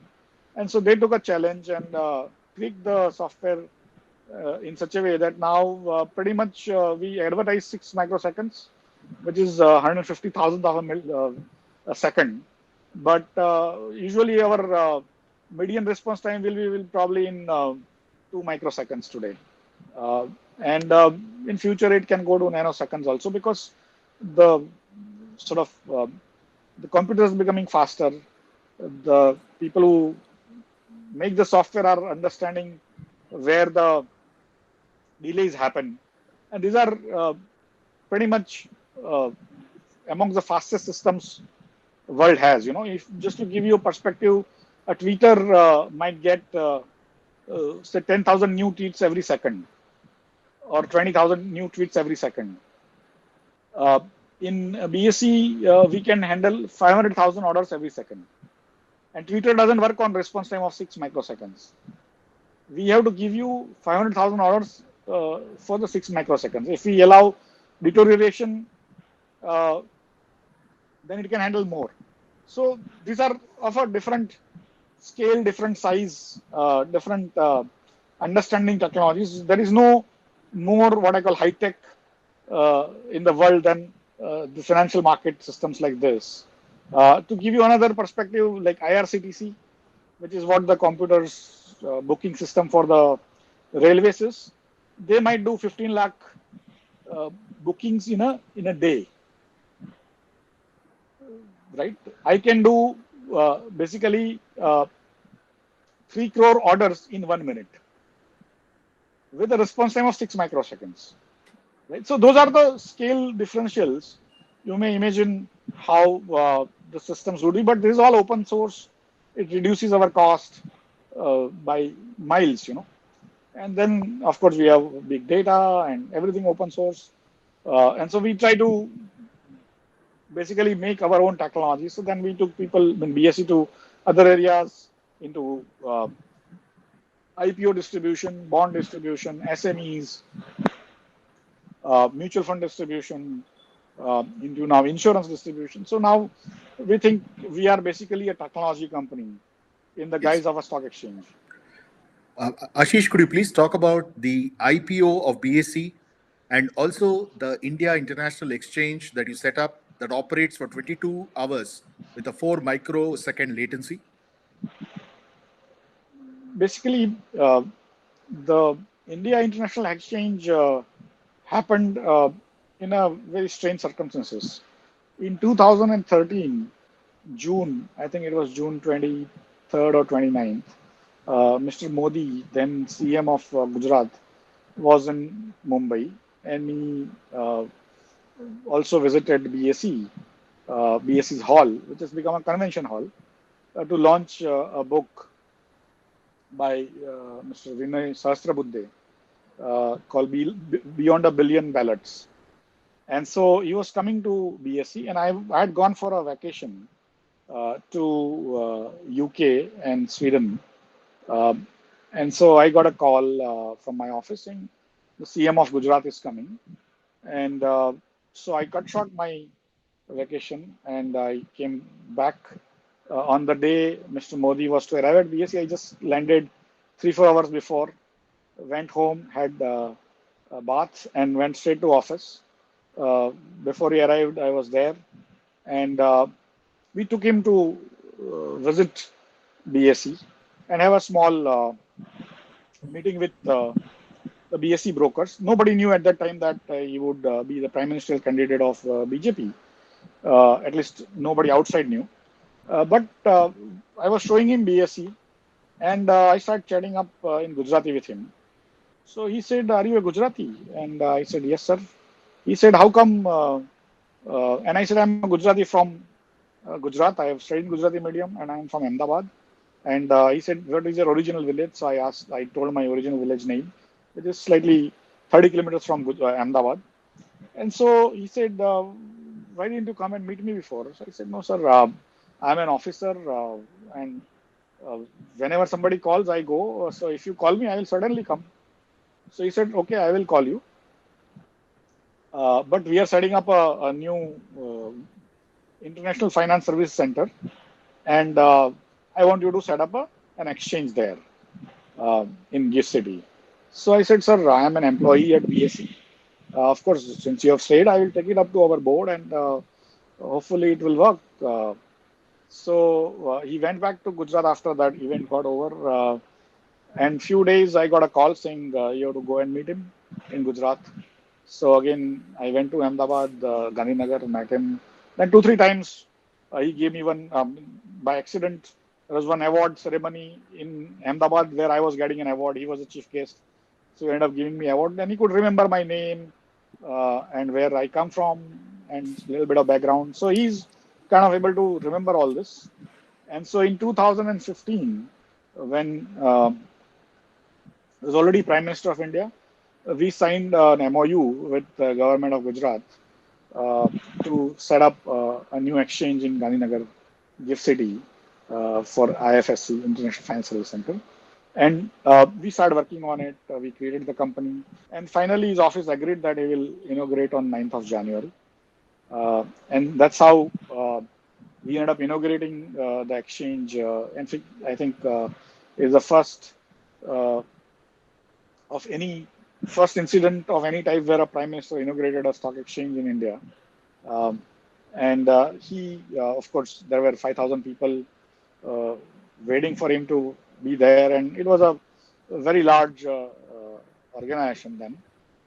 And we started trading on 16th of January because of the Uttarayan happening. Uttarayan was on Saturday, 14th January, and usually we Gujarati start newer businesses post Uttarayan. So when he asked me during the function on 9th of January, saying, when are you starting trading? And I said, sir, I'm starting trading on 16th of January. He said, why? And I said, sir, it's after Uttarayan, first working day after Uttarayan. Because Saturday, Sunday, nobody will trade. And Monday is 16th. He said, okay, I understand. And that's how it happened, trading on 16th of January. And it was basically the most modern exchange world has seen in terms of the technology. But the cost of technology is like a fraction of what it would cost anyone to set up the exchange, because we did it on open source with the same software with some modifications we had to make. And so that is basically now 3 years last month in May 2020, Madam Nirmala Sitharaman, Honorable Finance Minister, inaugurated the rupee dollar contract on the GIFT city. And today it trades almost $2 to $3 billion of transactions a day. It can help India raise close to $1 trillion over the next 10 years for on bonds and other things. In terms of BSE's IPO, when I joined BSE 2009 end, there was already a need for doing IPO, because in 2005, when BSE had become a company from a association of persons, from a club to a company, there was a promise given to the BSE by the government's notification that it will be listed. And then when I joined in 2009, and the regulator set up a committee to look into how to list. In 2010 or 11, the committee gave its report saying exchanges shouldn't list. And now we had a situation where there are many outside shareholders, including foreigners, owning stake in BSE with an explicit promise in writing that it will be listed. And now we couldn't list. And so we had to work a lot of back channels and also front channels to ensure that it's allowed to list, because then only people get exit. And so we finally got the approvals in 2016.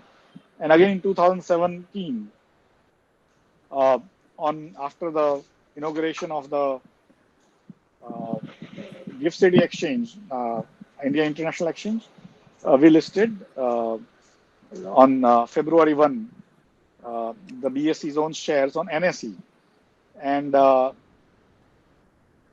was oversubscribed 51 times. It is We don't have an sort of promoter. Nobody owns more than 5% in BSE. It's a fully professionally run organization, and in a way, it was something not many people thought was possible.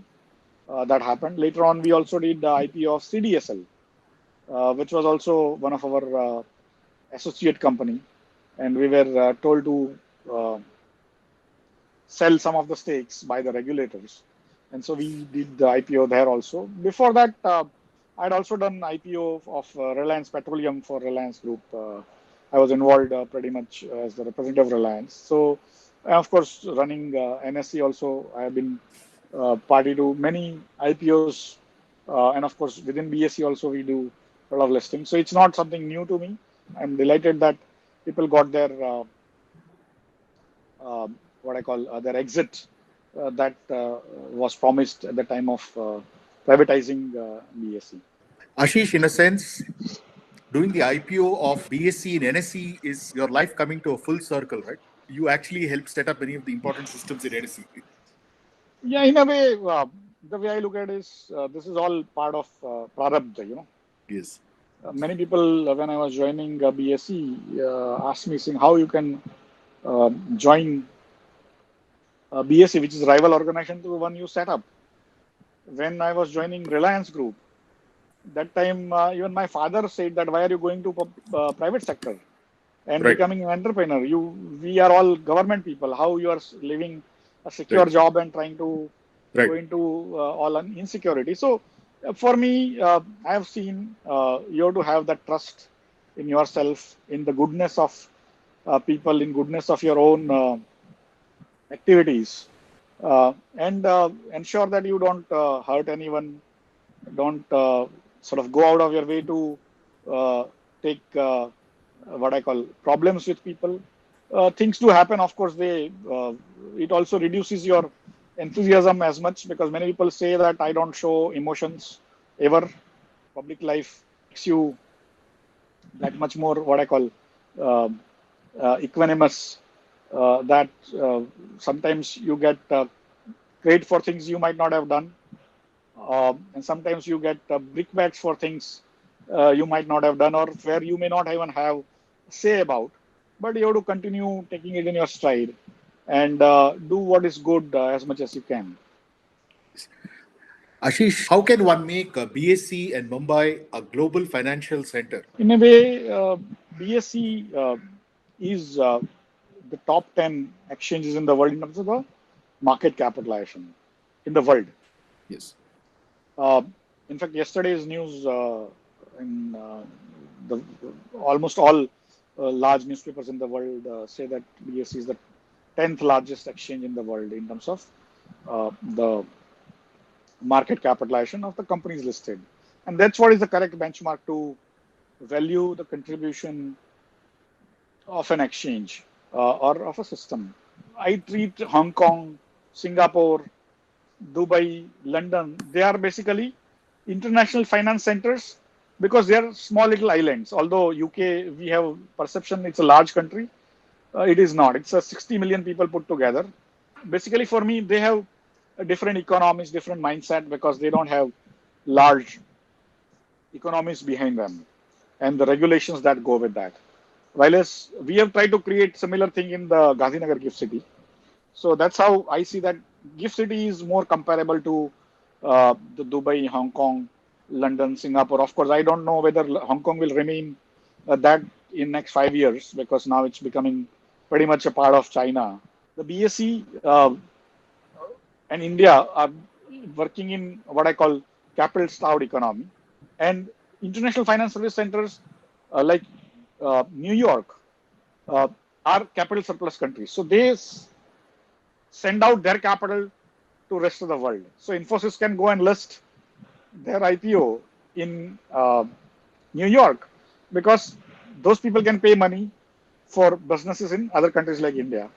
India, for next few years, at least decade or so, may not be capital surplus as much that it can become an international finance service center for Indians to invest abroad as much.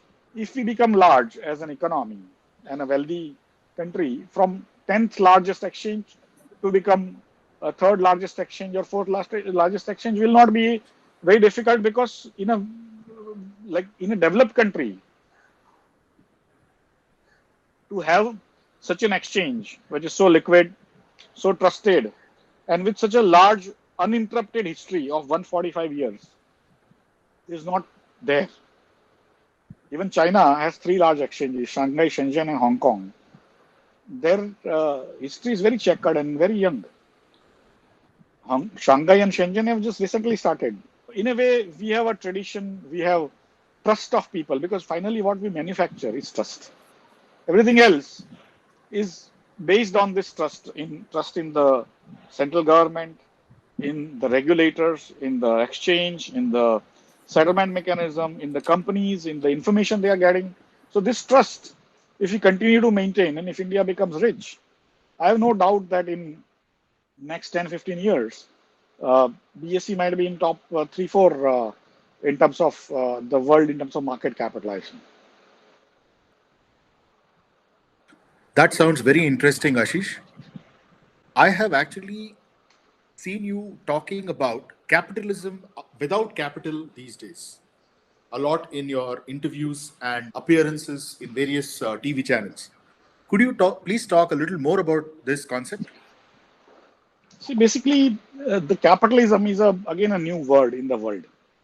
It happened under what I call a space-time framework of Europe in late 19th century, where a lot of industrialization happened, and the farm hands moved from the farms, where also automation happened, into the cities and started staying in ghettos, in slums.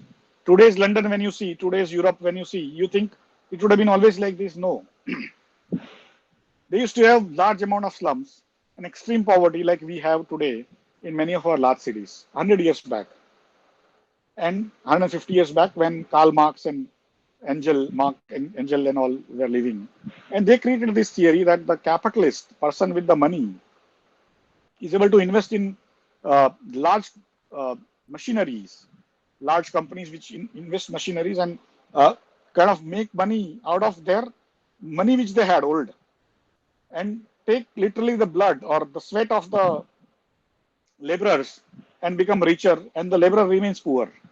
But the systems across the world over time immemorial have been very, very extractive, very cruel to the poor people.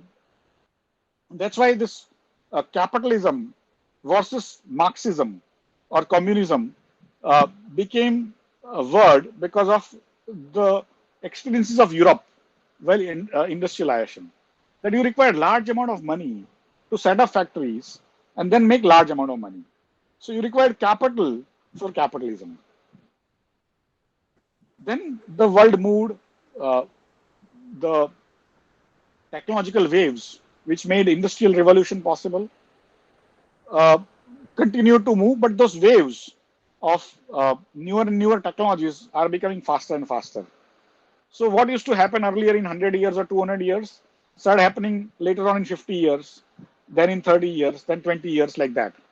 And so the epoch, which we used to think was say 200 years or 300 years, now the epochs are happening much faster. The waves of technology, waves of society change is also going to happen much faster. So you can see the spread of ideas, spread of newer technology, spread of creating newer wealth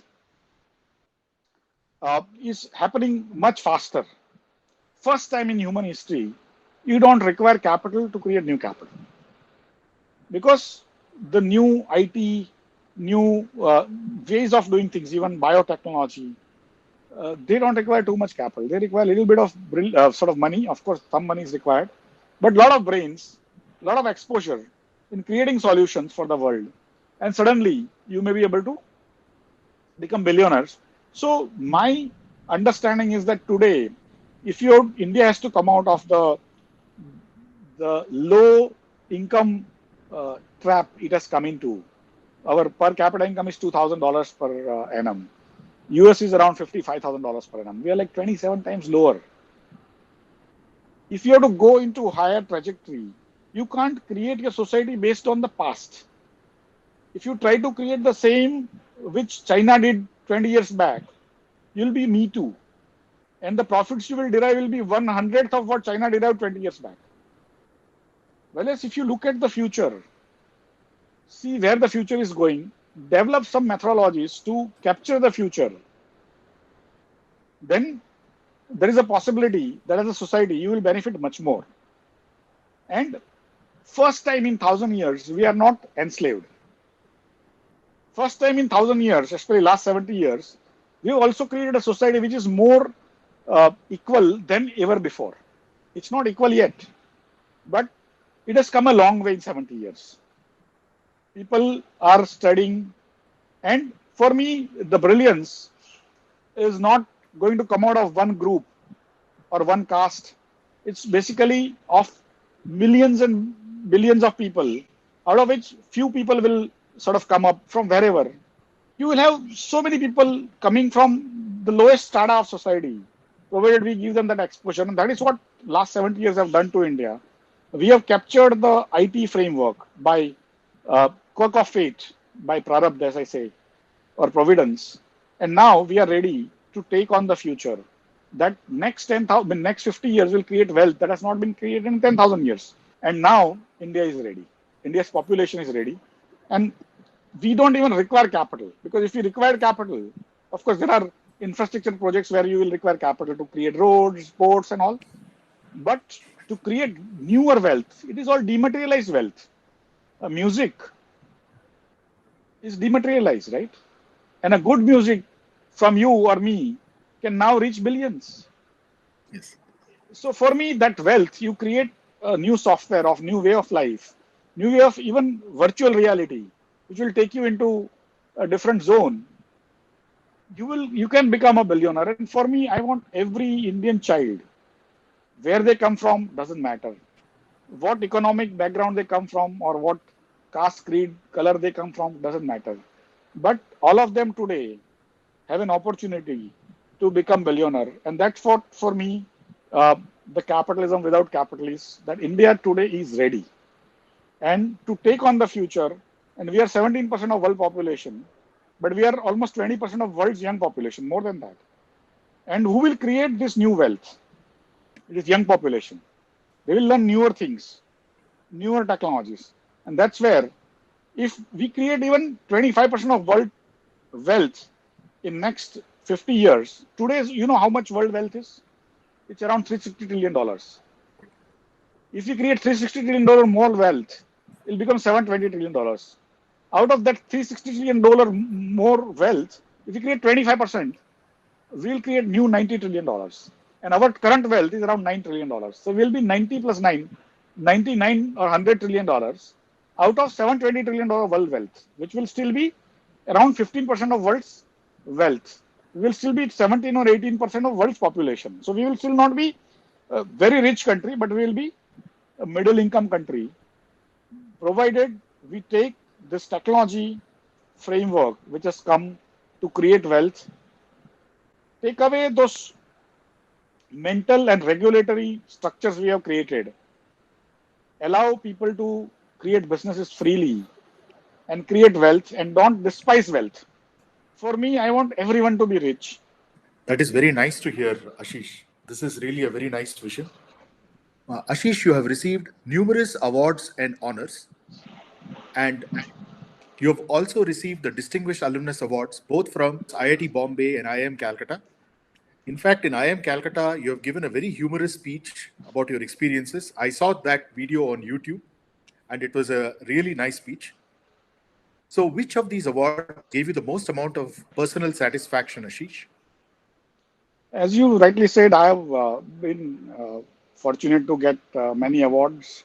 Uh, and when you look back, I think coming the Distinguished Alumnus Award from IIT and IIM both are very close to my heart, because in a way I was at most a mediocre student. So when I got the news that I have been selected, I was also surprised. Even the IIT award came first in my 25th year of living IIT in 2014, and the award came on my 25th year of passing out from IIM. So both came in my 25th year of sort of passing out from the institution, and both are very, very dear to my heart. If I have a chance, then you have a chance. The last benchers, right? And that is what I also tell India's last benchers, that if I have a chance, then you have a chance. That's very nice to hear, Ashish. I would like to talk about the connections that you have with many of our friends from IIT Bombay and also Hostel 6. Basically, your friends say that you get along very well with all sorts of people. You keep in touch with friends and always try to help them out in some way. And they also say that your friends' happiness is your happiness and their problems are yours. And you are not just into normal networking, but you actually really care for people. And your friends say that they can actually depend on you, even if they do not actually come to you for some kind of help. Your mere presence is a source of tremendous confidence to them. One of your friends remembers that he got to visit the British Parliament in order to witness your award ceremony, and also got to have dinner there, with you. Because he said that he had never imagined that he would one day get to enter the British Parliament. And I also have a story to share. When I was a freshie in Hostel 6, in my very first year at IIT Bombay, you were in your fourth year. And in fact, you approached me and asked me to become your wingmate.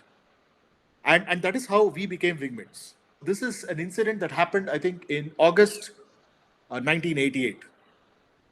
I'm not sure whether you remember this incident, but I remember it very clearly. I've also seen that in your talk and in also in previous discussion and also in your various interviews and talks elsewhere, I've seen you say that a life that is successful is about different experiences. Could you please talk about your personal philosophy of life in this regard and how friends are important part of that philosophy?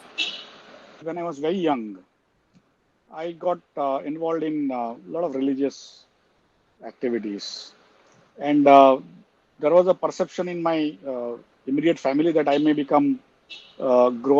grow up to become a monk of um a sect called Swaminarayan or Baps, as we know, Akshardham, you might have heard of. So I was never ambitious. But by quirk of fate, I ended up going to IIT, got into IIM, and got involved in the commercial life. And so, since childhood, it has been always about trying to be helpful. Life not lived for yourself, but for the society and others. And clearly, friends are very important part of my life. It's about that affection, which is what drives me. And today, I may be in a different position. Tomorrow, I may be in a different position. Similarly, it will be with every one of us. And so the role which we play is like a drama. And each role we play, it's not that we play only one role. And so we get all involved so much in our roles in life that we think that role is life. And then you start measuring people on that measurement. And that's where many people sort of lose out on the colors which life shows them. While as for me, it's always what we call Maya, that whatever roles that have come my way or probably your way, or this is our own little small little plays, small little dramas that are going on, and you are playing several roles simultaneously. Give your best to what is the role you are playing at that moment, or probably multiple roles, but also with a clear understanding that this is not you, that role is not you, your money is not you, your degrees are not you, your past is not you. It is basically you are away from all that. And when you can take that out from your life, it makes you so much more humble and so much more understanding of life that when I do some meditation, basically for me, if you can take away your desires as much as you can. One Krishna has said that karmanyeva adhikaraste ma phaleshu kadachana, means you get involved, you do work, and it's like Arjun, you have to fight your battles. You can't run away. You have to do your role. But that doesn't mean that getting the fruits of your work is your job. So each role you play to the best of your ability. Any role that comes your way, if you start enjoying, start giving your all in the most honest, most positive way, then broadly speaking, it works. You have to keep your mind positive, don't get frustrated, and it will continue to move. So for me, friends have been important part of my life. Family, of course, has been important, but in some way, I'm also a little more detached with time passing than ever before, so that you're able to see life with a little more equanimity. That was very profound, Ashish. I have learned a lot about your life journey in this discussion. You have actually shared your life journey and a lot of insights along the way. And there is some kind of continuity between one segment to the other segment of your life. So this is completely amazing. I am really fascinated by your life journey, and your success is a source of great inspiration to all of us. So thank you very much for this discussion. It has been really wonderful to talk to you and wonderful to learn a lot more about a friend whom I know for more than 3 decades through this process. Thank you, Vivek. So And I thanks a lot, hope, Ashish. I hope you enjoyed what you heard, and hopefully this will reach out to more people. So thank you very much.